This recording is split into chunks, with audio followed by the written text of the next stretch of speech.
Hi, Scott Orlam of CINEMA-Magazin. The television series that you will soon be experiencing is called Homecoming, and it brings to the screen for the very first time, starring her own TV series, Julia Roberts. Congratulations. Thanks. What made you decide, I'm going to do a limited TV series? I love that you said you will be experiencing, because you don't really watch it, you experience it, don't you? That was well expressed. I think it was everything. It was, I heard the podcast, which I thought was delightful and really one of those, what's going to happen next? What could possibly, and I love that element to it. And when Sam Esmail came into the mix and he reached out to me, and we just had a great connection right off the bat. And we bring to it such different things that I was excited to try to do my part to make his part go. Are you a fan of podcasts? I am. Well, and I have to say, it was long enough ago when I listened to this podcast that it hadn't come out yet, and it was the first time I had listened to a podcast that was one story as opposed to a weekly one-off idea.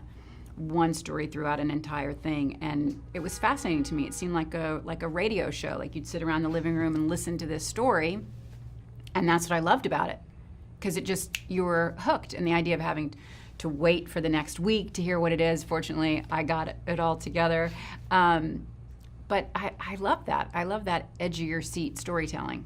And with the storytelling, I mean, once again, while it is obviously a piece of entertainment, it delves into something very in the current zeitgeist, which is these returning vets, and what as a society do we do to them? How much does the military protect them?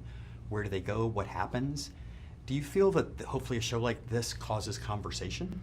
Well, it is certainly a fictional dystopian concept of this idea, but I do think that I hope that it does bring people to talk about what can we do more for the people that protect us, that risk their lives, that leave their families to go and make sure that we stay safe and free with our liberties home. And the original concept of what is trying to go on here that goes terribly awry is brilliant and beautiful and loving and incredible. And this idea of soldiers coming to a place where they can catch their breath and reformulate their thoughts before they go home and get back into civilian life. It's pretty beautiful.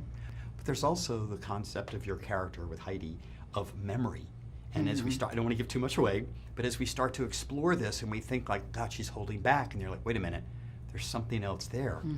So talk a little bit about memory to you. How good are you at remembering everything? Yeah, I'm kind of an elephant when it comes to memory. I'm pretty good. Though I will say, age does change your memory. It does soften some edges.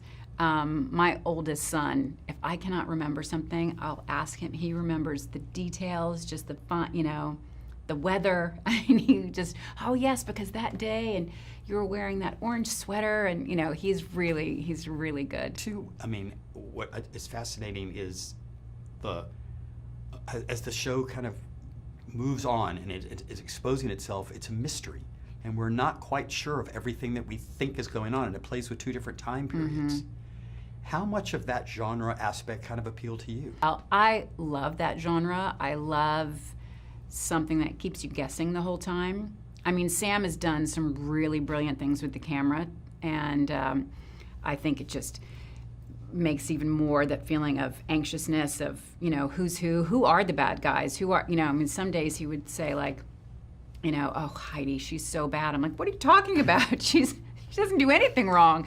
And so it's constantly shifting of who really is driving the positive things and who might be driving some more negative things. When we do see her in one time period, she's a waitress. And I was wondering, have you ever gone through that particular occupation?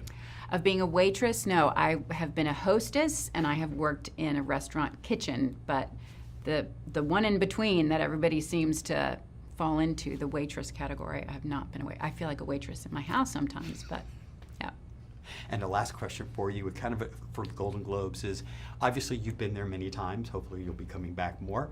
But there was one appearance that you did, and you've sat with different people, where you got to sit next to Paul McCartney. Was that a fangirl moment? Was it easy to have a conversation with him?